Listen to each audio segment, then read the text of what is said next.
بسم اللہ الرحمن الرحیم۔ جلسہ سالانہ جرمنی 2023 اجلاس مستورات کی کارروائی۔ سیرت حضرت سیدہ نواب مبارکہ بیگم صاحبہ رضی اللہ تعالی عنہا۔ اسلامی اقدار کی حفاظت ایک احمدی عورت کی ذمہ داری۔ قرآن کریم ایک مکمل ضابطہ حیات اور خلافت، روحانی ترقیات کا ذریعہ کے عناوین پر سیر حاصل تقاریر۔ پروگرام جلسہ گاہ مستورات۔ جلسہ سالانہ جرمنی 2023 کے دوسرے روز کا آغاز نماز تہجد اور فجر کی ادائیگی سے ہوا۔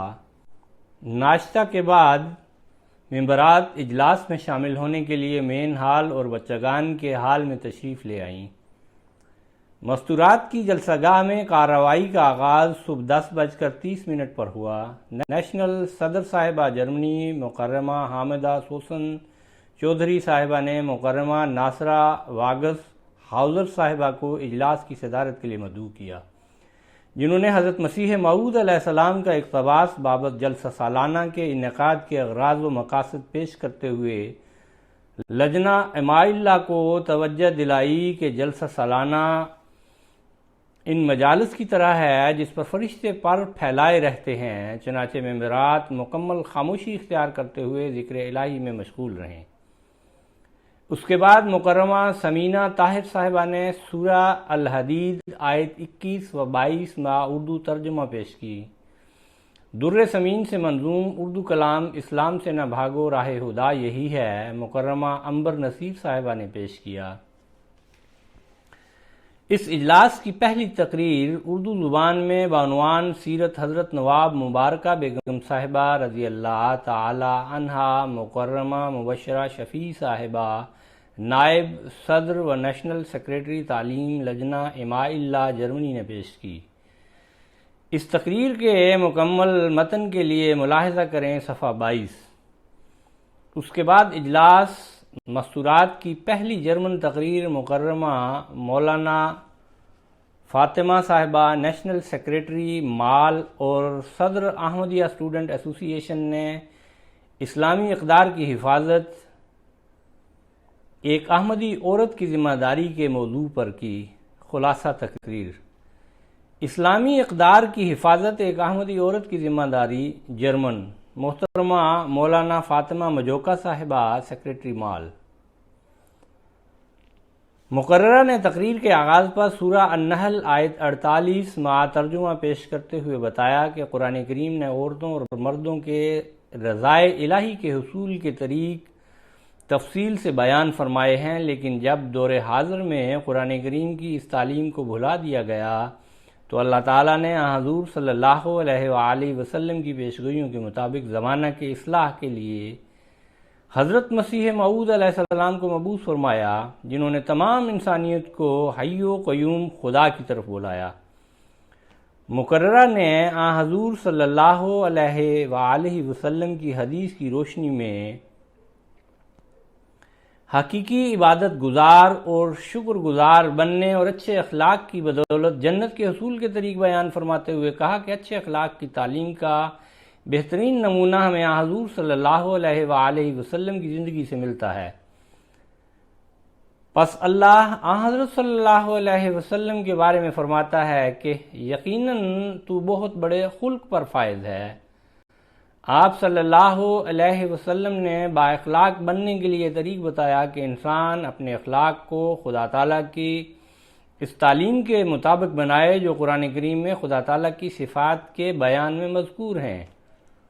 مقررہ نے حاضرین کی توجہ اس امر کی طرف دلوائی کہ گو مغربی معاشرہ اس بات کا دعویٰ کرتا ہے کہ اس کے مطابق خواتین کو ہر طرح کی آزادی حاصل ہے، لیکن جرمنی کے امور داخلہ کے ایک سروے کے مطابق 50% جرمن شہری ایسے بیانات سے متفق ہیں جن سے مسلمانوں کے خلاف تعصب ظاہر ہوتا ہے۔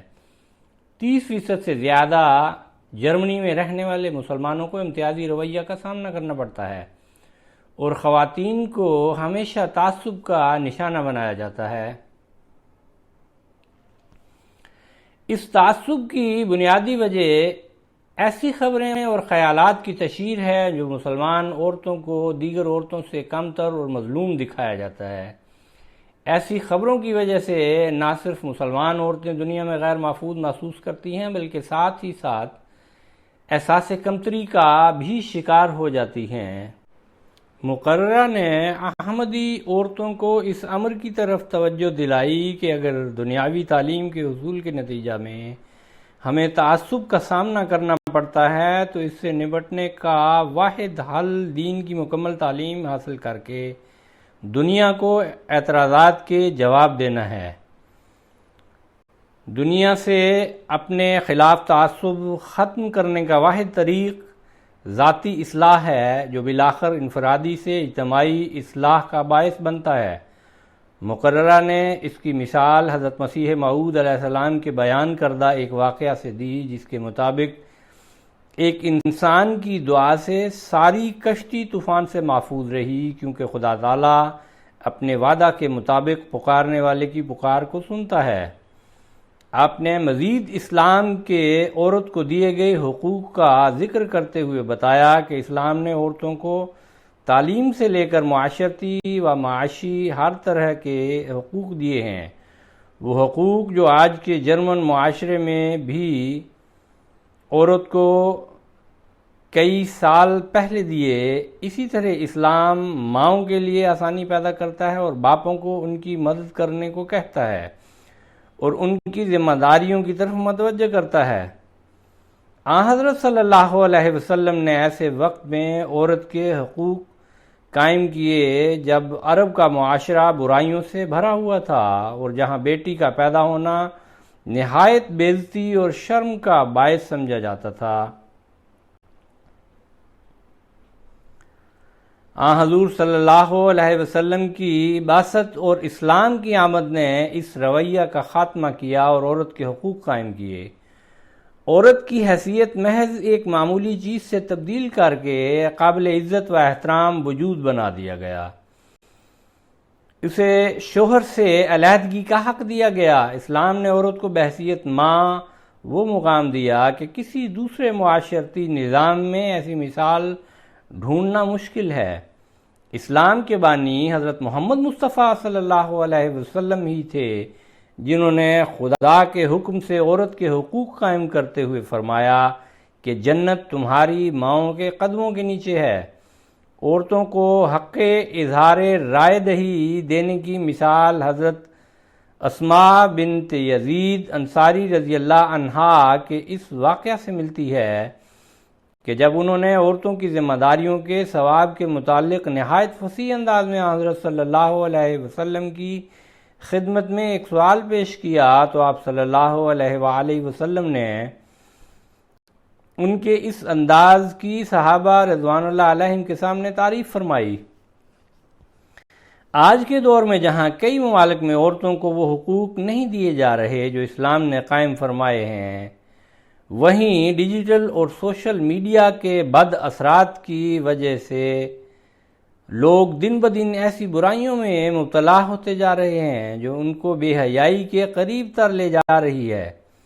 حضرت مسیح موعود علیہ السلام کی بعثت کا ایک مقصد ہمیں ایسی غیر اسلامی رسموں اور طریق سے آزاد کرنا تھا جہاں آرٹیفیشل انٹیلیجنس کی پھیلائی گئی برائیاں آج بچوں تک پہنچ گئی ہیں۔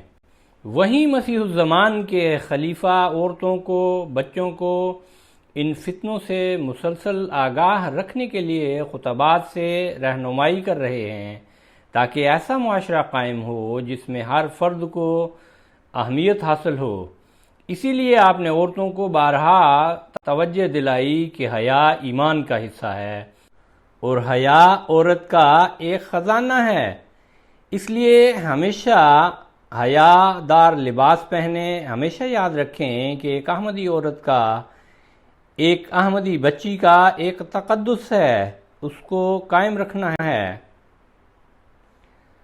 لجنہ اماء اللہ کا قیام بھی اسی سلسلہ کی ایک کڑی ہے جس کا مقصد اسلامی اقدار کی حفاظت کرنا ہے۔ لجنہ اماء اللہ کے قیام کے موقع پر آپ رضی اللہ تعالی عنہ نے فرمایا دین کی ترقی عورتوں کی ترقی کے ساتھ وابستہ ہے۔ یاد رکھو کہ کوئی دین ترقی نہیں کر سکتا جب تک خواتین ترقی نہ کریں۔ اسلام کی ترقی کے لیے ضروری ہے کہ تم ترقی کرو۔ خواتین کمرے کی 4 دیواروں کی طرح ہیں۔ اگر 2 دیواریں کمرے کی گر جائیں تو اس کمرے کی چھت اسی طرح قائم رہے گی؟ نہیں، بالکل نہیں۔ سلسلہ احمدیہ نے ہمیشہ عورتوں کی آزادی اور تعلیم و تربیت کا انتظام کیا، جس کی ایک مثال مدرسۃ البنات ہے، جس کی بنیاد حضرت خلیفۃ المسیح الاول رضی اللہ عنہ نے حضرت مسیح موعود علیہ السلام کی زندگی میں ہی رکھی تھی۔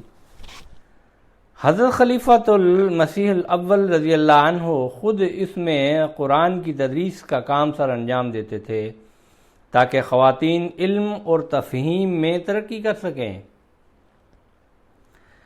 اسی طرح ناصرات الاحمدیہ، رسالہ مصباح اور نصرت گرلز ہائی اسکول وغیرہ بھی عورتوں کی آزادی کی مثال ہے۔ مقررہ نے اس امر کی طرف توجہ دلائی کہ جہاں جماعت احمدیہ نے عورتوں کی آزادی کے لیے سامان مہیا کیے، وہیں عورتوں کو یہ بھی بتلایا کہ ایک بہترین ماں، بیٹی اور بہن کا کام دعاؤں کے ساتھ اللہ تعالیٰ کی مدد مانگتے ہوئے اپنی نمازوں اور عبادتوں کی حفاظت کرنا ہے۔ اس کی بہترین مثال ہمیں حضرت اماں جان کے نمونہ میں ملتی ہے۔ آپ اپنے شوہر حضرت مسیح موعود علیہ السلام کی ہمیشہ مددگار ساتھی بن کر رہیں، اور نہ صرف اپنی اولاد بلکہ اپنی روحانی اولاد کا بھی خیال رکھتیں۔ آج بھی ایسی خواتین موجود ہیں جن کا نمونہ ہمارے لیے قابل تقلید ہے۔ ایک تازہ مثال برکینا فاسو کی ایک شہید کی اہلیہ کا قابل رشک حوصلہ ہے، جس کا ذکر حضرت خلیفۃ المسیح الخامس سید اللہ تعالیٰ نے اپنے خطبہ جمعہ میں بیان فرمائی۔ آخر پر مقررہ نے موضوع کا لب لباب خلافت سے مضبوط تعلق قائم کرنے کو قرار دیتے ہوئے کہا کہ اگر ہم خلیفہ وقت کے حکم پر چلتے ہوئے باپردہ حیادار عورتیں بنیں گی اور اسلامی اقدار کو اپنانے والی ہوں گی، تب ہی ہم اگلی نسلوں کو بچانے والی ہوں گی۔ اللہ تعالی ہمیں اس بات کی توفیق عطا فرمائے کہ ہم اسلامی اقدار کو سیکھیں، سمجھیں اور ان کے مطابق عمل کریں، آمین۔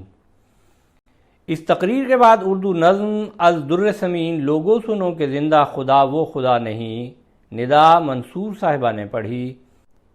خلاصہ تقریر: خلافت روحانی ترقیات کا ذریعہ جرمن، محترمہ حامدہ سوسن چودھری صاحب، صدر لجنہ اماء اللہ جرمنی۔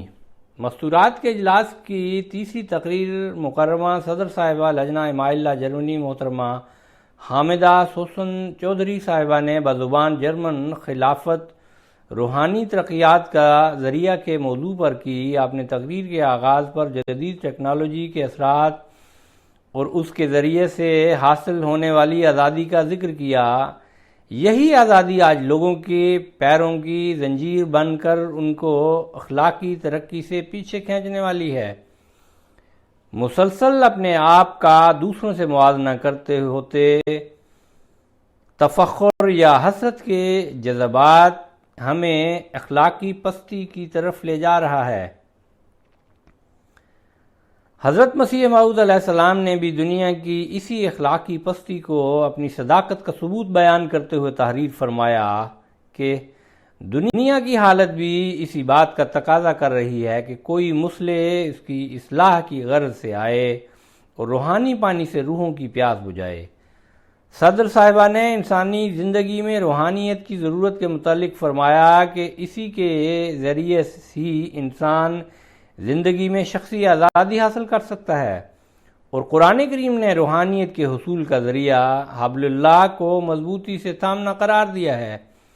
آپ نے وضاحت فرمائی کہ رسی کو تھامنے سے مراد یہ ہے کہ اللہ تعالیٰ کو اس طرح مضبوطی سے پکڑا جائے جیسے ایک سمندر میں ڈوبنے والا شخص مدد کے لیے پھینکی جانے والی رسی کو مضبوطی سے تھامتا ہے۔ آج دنیا حرص و ہوس میں مبتلا ہے، ایسے میں صرف اللہ تعالیٰ کی ہی رسی ہے جو ہمیں زندگی کے حقیقی مقصد کی پہچان کرا سکتی ہے۔ مکرمہ صدر صاحبہ نے حبل اللہ کی تعریف بیان کرتے ہوئے بتایا کہ اس حبل اللہ کا پہلا کڑا خدا تعالیٰ کا وجود ہے، پھر رسول خدا اور پھر خلیفۃ الرسل۔ چنانچہ آج جماعت احمدیہ کے پاس خلافت جیسی نعمت موجود ہے۔ یہ خلیفہ وقت کا وجود ہی ہے جو ہمارے اور اللہ تعالیٰ کے درمیان تعلق قائم کرواتا ہے اور اسے مضبوط بناتا ہے۔ آج ہمارے پاس ایک ایسی نعمت موجود ہے جو ہمیں دنیا کے ہر میدان میں رہنمائی فراہم کرتی ہے۔ خلافت کے نظام کی اس مرکزی حیثیت کی مثال حضرت خلیفۃ المسیح الاول رضی اللہ عنہ نے نظام شمسی سے تشبیہ دے کر بیان فرمائی ہے۔ مزید برآں مکرمہ صدر صاحبہ نے اس پہلو پر روشنی ڈالی کہ کس طرح خلافت ہی وہ واحد ذریعہ ہے جو آج انسان کا خدا تعالیٰ سے تعلق قائم کرتے ہوئے اس کو روحانیت کی بلندیوں پر لے جا سکتی ہے۔ یہی وہ ذریعہ ہے جو ہماری سورہ توبہ میں بیان کردہ سچائی کے راستوں کی طرف رہنمائی کرنے والا ہے۔ ان راستوں کی طرف لے جانے والا ایک راستہ دعاؤں کا ہے۔ خلیفہ وقت کی دعائیں ہی ہیں جو ہماری روحانی کمیوں کو پورا کرنے والی ہیں۔ اسی نسبت سے صدر صاحبہ نے حضرت خلیفۃ المسیح ایدہ اللہ تعالی بنصر العزیز کی قبولیت دعا کے واقعات بہنوں کے سامنے پیش فرمائے، جن میں حضور ایدہ اللہ تعالی کی دعاؤں سے معجزانہ پیدائش اور طوفان کے ٹل جانے کے واقعات شامل ہیں۔ اسی طرح خلفاء کے ہاتھوں پر جماعت کی غیر معمولی ترقیات کا ذکر کرتے ہوئے محترمہ صدر صاحبہ نے فرمایا کہ MTA کی نعمت بھی خلافت کے نشانوں میں سے ایک نشان ہے جو اس زمانہ کے امام کا پیغام دنیا کے کناروں تک پہنچانے کا ذریعہ ہے۔ اسی طرح MTA کی نعمت خلیفہ وقت سے تعلق کی مضبوطی کا ذریعہ بھی ہے، جہاں سے روحانی معاہدہ خلیفہ وقت کے خطبات اور خطابات کے ذریعہ سے حاصل کیا جا سکتا ہے۔ اسی سلسلہ میں صدر صاحبہ نے ایک احمدی کا ذکر فرمایا جس نے حضور انور ایدہ اللہ تعالیٰ کے خطبات میں بیان تفسیر قرآن سے متاثر ہو کر جماعت میں شمولیت اختیار کی۔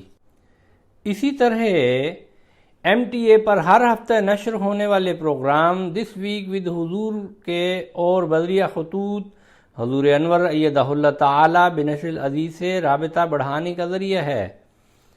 پھر آپ نے جلسہ سالانہ کے دوران ملاقات کرنے والے غیر احمدی مہمانوں کے جذبات بیان فرمائے، جن میں سے ایک شخص ہیں حضور انور ایدہ اللہ تعالیٰ کی شخصیت کو مقناطیس سے مماثلت دیتے ہوئے کہا کہ آپ ایدہ اللہ تعالیٰ کے الفاظ پر اثر اور دلوں تک پہنچنے والے ہیں، پس یہ آپ ایدہ اللہ تعالیٰ کا خدا تعالیٰ سے تعلق اور بلند مقام ہی ہے جو غیروں پر بھی اثر کرنے والا ہے، اور یہی وجہ ہے کہ آج کے دور میں ہماری روحانی ترقی خلافت سے جڑ کر ہی ممکن ہے۔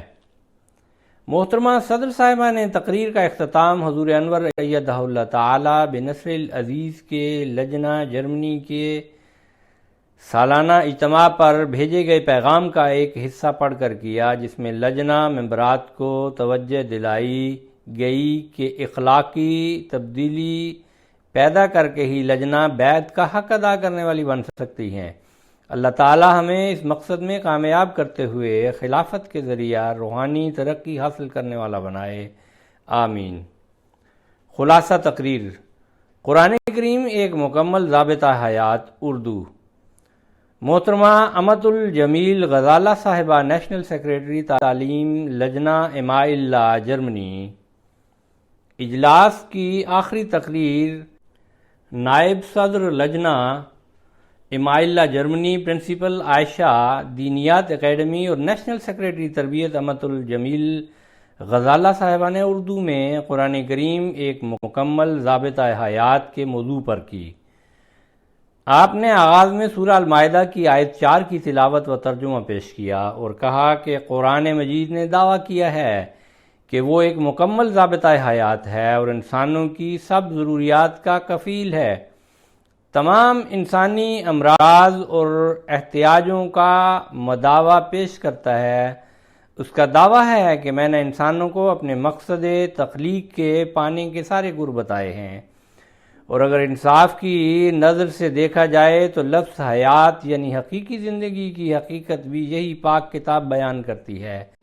چنانچہ فرمایا، اور یہ دنیا کی زندگی غفلت اور کھیل تماشا کے سوا کچھ نہیں، اور یقیناً آخرت کا گھر ہی در اصل حقیقی زندگی ہے، کاش کہ وہ جانتے۔ حضرت مسیح موعود علیہ السلام نے کیا خوب فرمایا ہے، یا الہی تیرا فرقان ہے کہ ایک عالم ہے، جو ضروری تھا وہ سب اس میں مہیا نکلا۔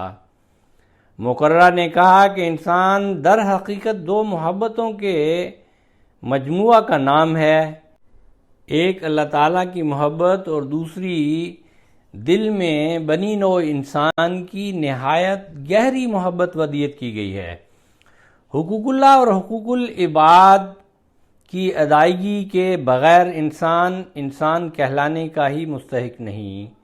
حضرت مسیح موعود علیہ السلام فرماتے ہیں کہ کامل شریعت پر قائم ہونے والا حق اللہ اور حق العباد کو کمال کے نقطہ تک پہنچا دیتا ہے۔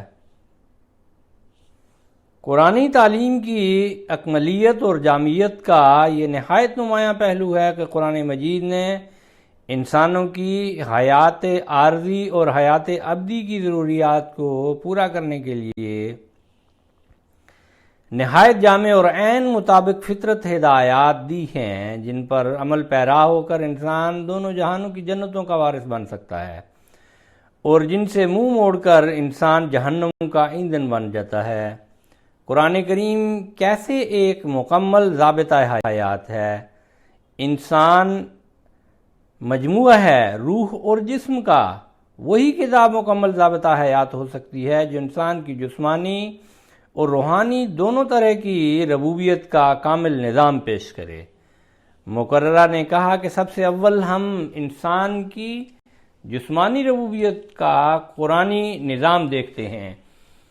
انسان کی جسمانی ربوبیت کو دو حصوں میں تقسیم کیا جا سکتا ہے۔ نمبر ایک، وہ ضروریات جو انسانوں کی معاشرتی زندگی کے نتیجہ میں پیش آتی ہیں۔ نمبر دو، وہ ضروریات جو انسانوں کو انفرادی زندگی میں پیش آتی ہیں۔ انسانوں کی ضروریات میں سے سب سے اول اس کے زندہ رہنے کا حق ہے، اور زندگی کا حق قرآن کریم نے ہر مولود کو دیا ہے۔ چنانچہ فرماتا ہے کہ اور کسی ایسی جان کو جسے اللہ نے حرمت بخشی ہو قتل نہ کرو مگر حق کے ساتھ۔ آج کل پوری دنیا میں جو بدامنی پھیلی ہوئی ہے، اسی بنیادی اصول کو پس پشت ڈالنے کا سبب ہے۔ قرآن نے اس انسانی زندگی کی نشو و نما اور خدا کی تخلیق میں دخل دینے سے اور اپنی ناقص توجیہات کے دینے سے منع کیا ہے، اور پوری انسانیت کے وقار اور تحفظ کے قیام کے لیے قرآن کریم بطور مکمل ضابطہ حیات توجہ دلائی ہے۔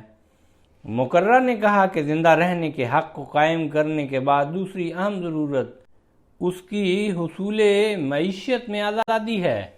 نمبر ایک، قرآن کریم نے زندگی کا حق دینے کے ساتھ ہی ہر انسان کو اپنی جسمانی ضروریات کے لیے روزی کمانے کا حق بھی دیا ہے۔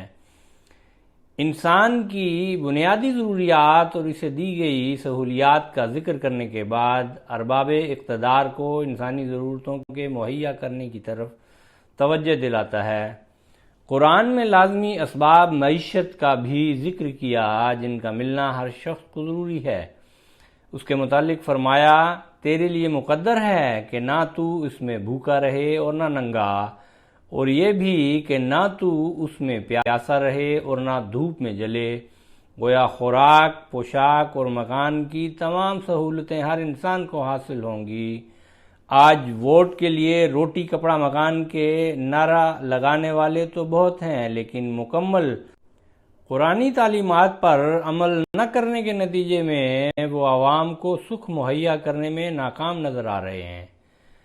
مقررہ نے کہا کہ تیسری ضرورت انسانی مساوات ہے۔ انسانی معاشرہ اپنے امن کے قیام کے لیے ہر انسان کے بطور انسان مساوی ہونے کے اعلان کا محتاج ہے، جن کا ملنا ہر شخص کو ضروری ہے۔ اللہ تعالیٰ نے سب انسانوں کو پاک فطرت پیدا کیا ہے۔ قرآن کریم نے سب انسانوں کو پیدائشی طور پر یکساں قرار دیا۔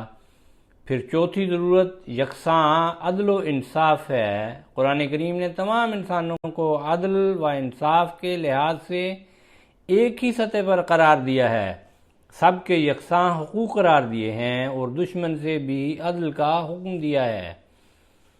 پھر پانچویں ضرورت معاشرہ میں رہتے ہوئے ایک انسان فطری طور پر آزادی سوچ کا ضرورت مند ہے۔ قرآن کریم ہی وہ پہلی آسمانی کتاب ہے جس نے حریت، فکر اور آزادی رائے کا حق برملا عطا کیا۔ قرآن کہتا ہے کہ اور کہہ دے کہ حق وہی ہے جو تمہارے رب کی طرف سے ہو، پس جو چاہے وہ ایمان لے آئے اور جو چاہے سو انکار کر دے۔ اسی طرح یہ جو اسلام کے ٹھیکیدار ہیں اور مرتد کی سزا قتل کا فتویٰ دے کر خون کا بازار گرم کیا ہوا ہے، ان کے اس فعل کو ٹھکرانے کا اعلان یہ آیت کر رہی ہے کہ دین میں کوئی جبر نہیں، یقیناً ہدایت گمراہی سے کھل کر نمایاں ہو چکی ہے۔ مقررہ نے کہا کہ دوسرا حصہ انسان کی انفرادی ضروریات کی کفالت ہے۔ قرآن کریم نے جہاں انسانی معاشرہ کے جنت نظیر بنانے کے لیے ہر طرح کی ہدایات دی ہیں، وہاں اس معاشرہ کے افراد کی ضروریات کا بڑی تفصیل سے ذکر کیا ہے۔ اس میں انسانی فطرت کے مطابق رشتہ داروں اور معاشرہ کے کمزور اور ضعیف طبقات کی ضروریات مہیا کرنے کا ایسا بے نظیر نظام پیش کیا ہے کہ آج بھی عقل اسے سوچ کر دنگ رہ جاتی ہے، اور اس نے رشتہ داروں اور دوسرے ضرورت مندوں کی ضرورتوں کو ایسے رنگ میں بیان کیا ہے کہ ان میں بظاہر کوئی دوئی نہیں ہے، اور فرمایا پس اپنے قریبی کو اس کا حق دو، نیز مسکین کو اور مسافر کو۔ یہ بات ان لوگوں کے لیے اچھی ہے جو اللہ کی رضا چاہتے ہیں، اور یہی وہ لوگ ہیں جو کامیاب ہونے والے ہیں۔ سائل اور محروم کی ضروریات کا بیان کیا کہ اور ان کے اموال میں سوال کرنے والوں اور بے سوال ضرورت مندوں کے لیے ایک حق تھا۔ پھر ماں باپ کی ضروریات کا ذکر کیا کہ دین فطرت ہونے کی وجہ سے رشتہ داروں کی ضروریات پوری کرتے وقت ان کے درجات کا خیال رکھا۔ ادب و احترام کے لحاظ سے والدین کا خاص مقام ہے، اس لیے ان کا خاص خیال رکھنے کے لیے قرآن کریم میں متعدد بار الگ بیان فرمایا۔ کس سے اس نور کی ممکن ہو جہاں میں تشبیہ، وہ تو ہر بات میں ہر وصف میں یکتا نکلا۔ یہاں ذکر سے مراد قرآن کریم ہے، یعنی جو کوئی قرآنی تعلیمات سے پہلو تہی کرے گا تو وہ اپنے لیے تنگی کی راہیں خود کھولے گا۔ اسی بارے میں حضرت مسیح موعود علیہ السلام متنبہ کرتے ہوئے اور قرآن کریم کے مکمل ضابطہ حیات ہونے کے سلسلہ میں فرماتے ہیں کہ یہ خدا ہی کا کلام ہے جس نے اپنے کھلے ہوئے اور نہایت واضح بیان سے ہم کو ہمارے ہر یک قول اور فعل اور حرکت اور سکون میں حدود معینہ مشخصہ پر قائم کیا اور ادب انسانیت اور پاک روشنی کا طریقہ سکھلایا۔ پھر قرآن کریم کی حیاتی روحانی کے لیے کامل ضابطہ حیات ہونے کے متعلق حضرت مسیح موعود علیہ السلام فرماتے ہیں کہ ہمارا مشاہدہ اور تجربہ اور ان سب کا جو ہم سے پہلے گزر چکے ہیں اس بات کا گواہ ہے کہ قرآن شریف اپنی روحانی خاصیت اور اپنی ذاتی روشنی سے اپنے سچے پیروں کو اپنی طرف کھینچتا ہے اور اس کے دل کو منور کرتا ہے۔ پہلے سمجھے تھے کہ موسیٰ کا عصا ہے فرقان، پھر جو سوچا تو ہر ایک لفظ مسیحا نکلا۔ پھر اپنی جماعت کو نصیحت کرتے فرمایا کہ میں تمہیں سچ سچ کہتا ہوں کہ جو شخص قرآن کے 700 حکم میں سے ایک چھوٹے سے حکم کو بھی ٹالتا ہے وہ نجات کا دروازہ اپنے ہاتھ سے اپنے پر بند کرتا ہے، اور حقیقی اور کامل نجات کی راہیں قرآن نے کھولیں اور باقی سب اس کے ذل تھے۔ سو تم قرآن کو تدبر سے پڑھو اور اس سے بہت ہی پیار کرو، ایسا پیار کہ تم نے کسی سے نہ کیا ہو، کیونکہ جیسا کہ خدا نے مجھے مخاطب کر کے فرمایا، الخیر کلہ فی القرآن، کہ تمام قسم کی بھلائیاں قرآن میں ہیں، تمہاری تمام فلاح اور نجات کا سرچشمہ قرآن میں ہے۔ تمہارے ایمان کا مصدق یا مکذب قیامت کے دن قرآن ہے۔ قرآن ایک ہفتہ میں انسان کو پاک کر سکتا ہے اگر سوری یا معنوی اغراض نہ ہو۔ قرآن تم کو نبیوں کی طرح کر سکتا ہے اگر تم خود اس سے نہ بھاگو۔ قرآن خدا نما ہے، خدا کا کلام ہے، بے اس کی معرفت کا چمن ناتمام ہے۔ قرآن کریم کی محبت سے محبت الہی کے پیدا ہونے کے متعلق حضرت مسیح موعود علیہ السلام فرماتے ہیں، پرستش کی جڑ تلاوت کلام الہی ہے، کیونکہ محبوب کا کلام اگر پڑھا جائے یا سنا جائے تو ضرور سچے محب کے لیے محبت انگیز ہوتا ہے اور شورش عشق پیدا کرتا ہے۔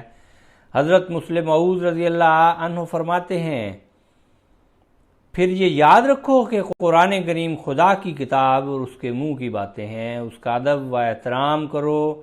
قرآن کریم کے بغیر کوئی دین نہیں اور اس دین کے بغیر کہیں ایمان نہیں اور ایمان کے بغیر نجات نہیں۔ وہ شخص ہرگز جنت نہیں پا سکتا جو قرآن کریم پر عمل نہ کرے۔ مقررہ نے اپنی گزارشات کو اپنے پیارے امام حضرت خلیفۃ المسیح الخامس سیدہ اللہ تعالی بنصر العزیز کے ارشاد پر ختم کیا۔ آپ فرماتے ہیں، آج یہ ہم احمدیوں کا کام ہے کہ ہم اپنے اندر تقوی پیدا کرتے ہوئے اس تعلیم کی خوبیوں کو اپنے قول و فعل سے کر کے دکھائیں، عمل کر کے دکھائیں، دنیا کو بتائیں کہ قرآن کریم ہی ہے جو ہر قسم کی بیماریوں کا علاج ہے، اور اس کو بھیجنے والا وہ خدا ہے جس نے اسے بامقصد بنا کر دنیا کی اصلاح کے لیے بھیجا ہے۔ اللہ تعالی ہمیں تقوی پر چلتے ہوئے اس پر عمل کرنے کی توفیق عطا فرمائے۔ لجنہ ممبرات 4 سال بعد حضور انور ایدہ اللہ تعالی بنصر العزیز کے دیدار کے لیے بےتاب تھیں۔ اسی انتظار میں حضور پر نور کی آمد سے قبل مستورات درود شریف و دعاؤں کا اجتماعی طور پر ورود کرتی رہیں، جس سے جلسہ گاہ نہایت بابرکت اور پرسکون ماحول پیش کر رہا تھا۔ رپورٹ لبنہ ثاقب، ناظمہ رپورٹنگ۔